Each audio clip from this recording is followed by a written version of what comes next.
আসসালামু আলাইকুম। তো অনেকে আমাকে জানিয়েছেন যে তাদের ভিসা ক্যান্সেল হয়ে গেছে এই যুদ্ধের কারণে।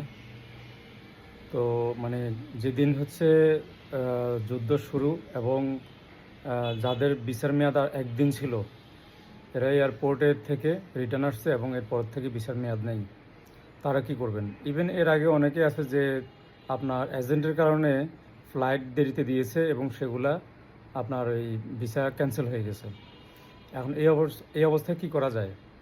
এই অবস্থা হচ্ছে যে আপনার ভিসা কপিটা আপনারা যাদের মাধ্যমে ওকালা নিয়েছেন বা এই ভিসাটা বিদেশ থেকে যিনি ওকালা করেছে তার কাছে আবার রিটার্ন পাঠাতে হবে। উনি একটা ক্যান্সেল লেটার দিবে।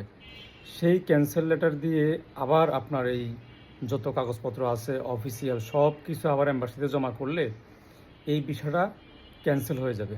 ঠিক আছে? ক্যান্সেল হওয়ার পরে এটা আবার মানে রিটার্ন অটোমেটিক একটা আপনার ওকালা হিসেবে রেডি হয়ে যাবে।